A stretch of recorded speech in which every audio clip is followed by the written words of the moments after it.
Salut, voici donc le Creighton à Nico. Avant d'acheter le X-Max, Nico a toujours voulu un Arma Creighton.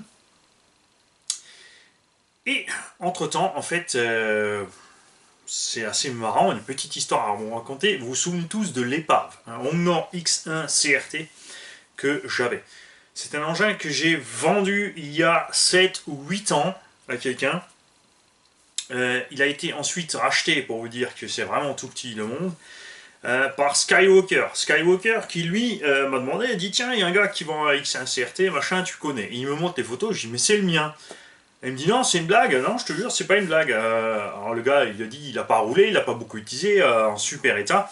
Et donc, moi j'ai confirmé à lui qu'effectivement, s'il est dans l'état où il est sur les photos, c'est l'état dans lequel il est parti de chez moi un an auparavant. Donc, effectivement, il a l'air propre, pas roulé, etc.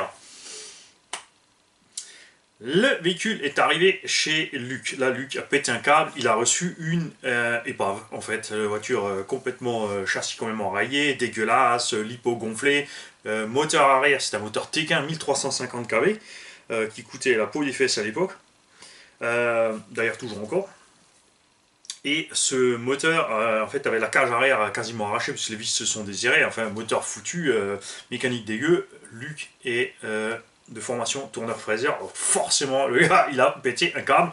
Il a racheté un X2 CRT 9 et il m'a renvoyé donc le X1 CRT, le châssis à poil, gratos pour rien. Il a dit voilà, de toute façon, je suis traumatisé de ce truc, je veux rien en savoir, fais-en ce que tu veux. Entre-temps, nous avions ici un jeune qui a racheté une machine petit poulet, qui était un Huntsman Kryptonite.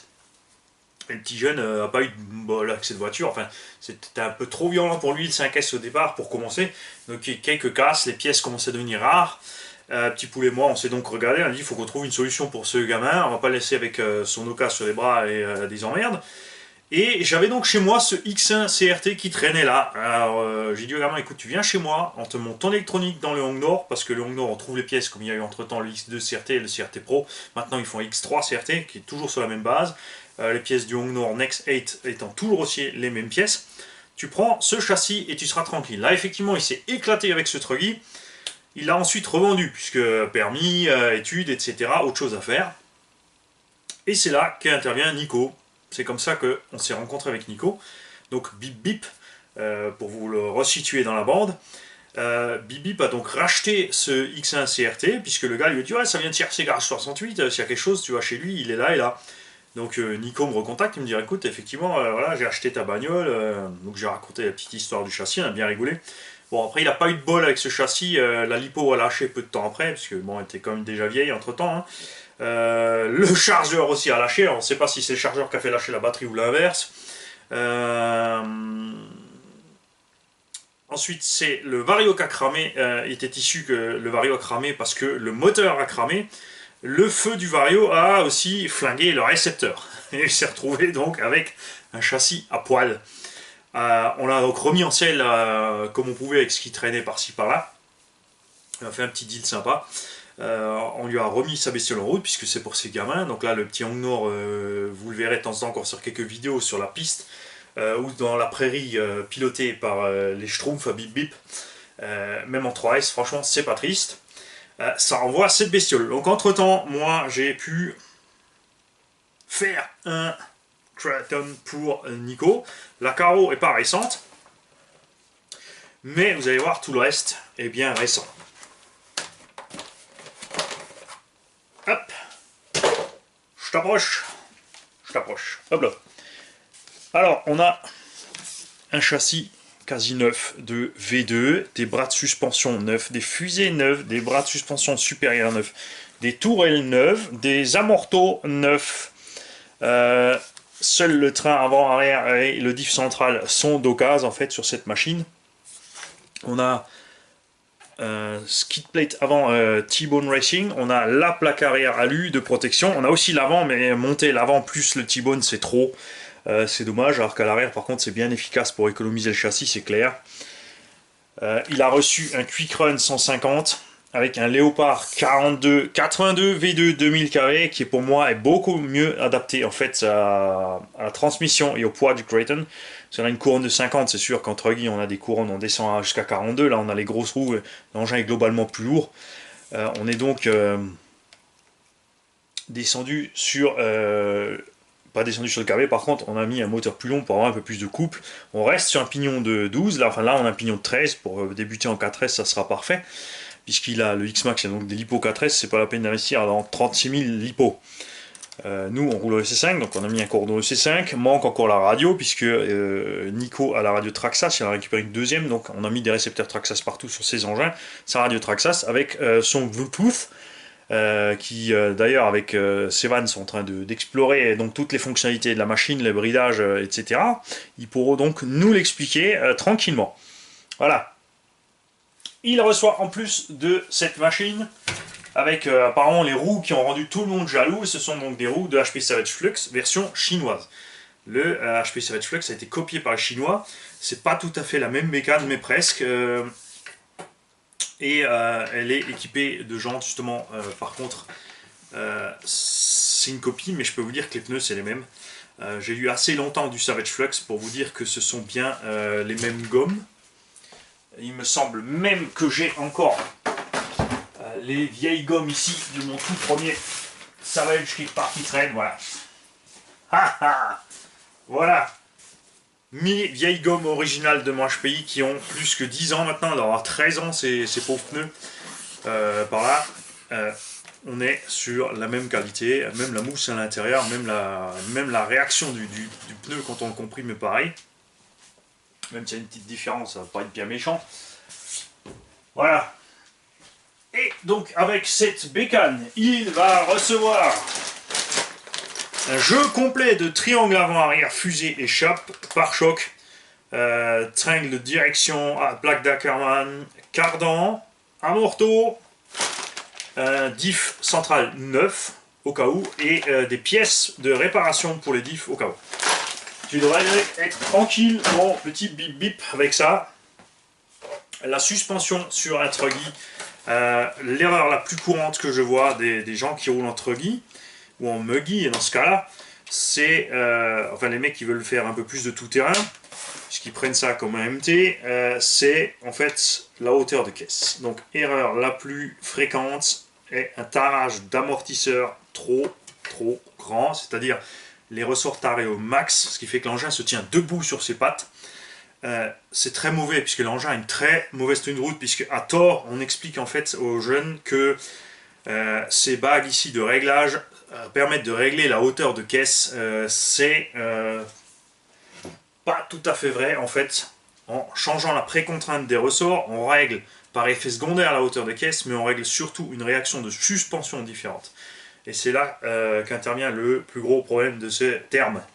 Puisque quand votre véhicule a les suspensions bien hautes, il est raide sur la route, il a une bonne garde au sol forcément, mais il va se renverser facilement. Il va, bien sûr, si vous faites des gros sauts, il va arriver raide, donc il va bien amortir le saut, mais le reste du comportement sera naze. Alors que ce genre d'engin, personnellement, je préconise de le rouler minimum en 60-30, c'est-à-dire quand vous posez l'engin qui descend à peu près de 30% dans ses suspensions, voire même 50-50, parce que c'est quand un Truggy est bien mou sur ses pattes qu'il est vraiment super agréable à conduire.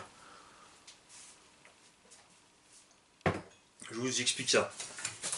Donc tu poses l'engin, il descend. Là, il n'y a pas la lipo, donc il descend un peu moins. Quand la lipo sera dedans, on sera à peu près à la bonne hauteur.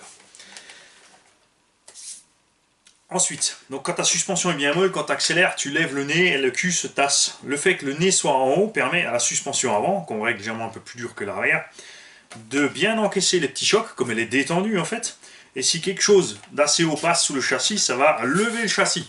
C'est là que c'est important d'avoir du débattement arrière libre justement, puisque le châssis va se lever, mais les roues vont rester au sol, on va donc garder la motricité. Là, je peux quand même placer le poing sous le cul du Kraton, malgré la plaque en alu monstrueuse qui doit faire 3-4 mm d'épaisseur. Donc on a une super garde au sol, et comme ça, il passe à peu près partout. Si tu t'amuses à le régler, qu'il soit raide, comme ça, comme un pic, il va bondir dans tout terrain, les roues vont se lever du sol, tu vas perdre la motricité. Une roue qui se lève, c'est une roue qui va commencer à ballonner, donc toute la patate part par là, ta trajectoire devient n'importe quoi, et ça devient inroulable. Alors que là, dans une config comme ça, on est vraiment super à l'aise. Après, il y a la différence de réglage de suspension avant-arrière. Dans ce cas-là, un truggy, on a le poids à l'avant, puisqu'on a diff central, donc pour l'éviter qu'il lève tout le temps sans arrêt et qu'il mouline des roues avant et qu'il ne partent pas, en fait,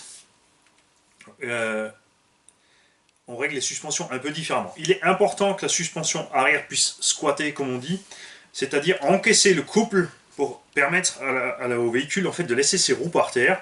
C'est là aussi que c'est important d'avoir du débattement libre à l'avant pour que le nez puisse monter un peu. Attention, si vous avez trop de débattement libre, ça va provoquer l'inverse, c'est-à-dire que les suspensions vont pousser le véhicule et il va se lever plus facilement. Si ta suspension arrière est trop raide, complètement bloquée comme ça, à la moindre axelle, il va délester de l'avant sans arrêt, donc ça devient du n'importe quoi. Après, style de conduite différent, si tu fais l'avant plus dur que l'arrière, l'engin est très incisif dans les courbes et il est très réactif. Par contre, sur un engin comme ça, avec des pneus maintenant de MT, des gros boudins comme ça, tu vas avoir le souci que tu n'arriveras quasiment pas à tourner en fait. Moi perso, j'aime bien régler l'avant de mes truggy relativement mou, ce qui permet dans mon virage en fait, au moment de freiner, de tout simplement au moment de braquer, il y a une roue qui va se lever à l'arrière et là on est sur 3 roues et il tourne tranquille sans faire forcer trop le cerveau. Pour le cerveau aussi d'ailleurs, on a un cerveau 20 kg ici dedans, GX. Nouvelle version, puisque les anciens avaient des problèmes, ça cramait pas mal comme les Power HD, ceux-là sont nettement plus balèzes. J'ai pris un Quick Run et un moteur Léo, tout simplement parce que je voulais rester dans le thème rouge et noir. Comme ça, on a tout l'engin en rouge et noir. Bien sûr, on pourrait encore rajouter quelques petites rondelles cuvettes, etc. Ça, je laisserai au soin à Nico s'il a envie de s'amuser avec. Petit mot aussi pour le réglage des suspects. Là, j'ai réglé, donc on est un peu plus mou devant, on a réglé un peu plus ferme au niveau de l'huile arrière pour une raison très simple, ça permettra à Nico, s'il est trop violent sur les gaz, tout simplement de poser d'abord le cul, donc ça va bien amortir le choc. Ensuite, l'avant va se poser de cette façon-là, il va s'écraser, on va avoir un petit rebond à l'arrière, et à ce moment-là, quand tu as ce petit rebond, tu remets gaz et tu profites en fait du choc, c'est-à-dire tu atterris pas, quoi qu'à l'arrêt 0 km/h tu repars. Tu as une vitesse de chute, on va dire 20-30 km/h, tu tapes, et au moment du rebond, tu repars, donc tu repropulses le véhicule de 20 à sa vitesse maximum instantanément sur quelques mètres. Moi j'aime bien ce style de conduite, après il faut s'habituer au niveau des gaz. Il y en a qui vont préférer faire l'avant plus ferme, surtout entre guillemets, parce qu'on va taper d'abord l'avant, donc il va bien freiner le coup, on va taper l'arrière, et ensuite à ce moment-là remettre les gaz et repartir un peu délesté de l'avant. Ce sont des habitudes à avoir, et on réglera bien sûr l'engin à la façon dont Bip Bip veut le conduire. Vous verrez donc cet engin sur les vidéos, puisqu'on m'a demandé des vidéos de Triton, donc ça m'arrange bien. C'est quelque chose que j'adore en fait, c'est qu'on se passe les véhicules entre nous. Ça permet à tout le monde de voir évoluer plein de modèles, plein de gens qui veulent savoir plein de choses sur plein de modèles différents, de les voir. Et comme ça, nous aussi, on peut expérimenter dans le temps, et répondre à toutes vos questions. Moi, j'avais personnellement au tout départ le Kraton V1.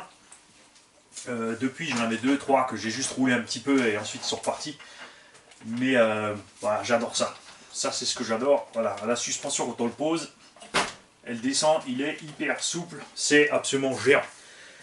Voilà, donc bonne journée, bonne fin de soirée, bon appétit, bonne matinée, je sais pas quand la vidéo sera en ligne.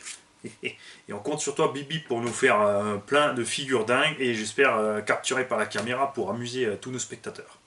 Un mot aussi pour remercier tous les gens qui ont participé pour la réfection de la Losi R8. On ne s'attendait pas à ça en fait, ça s'est passé, c'est génial, c'est géant, donc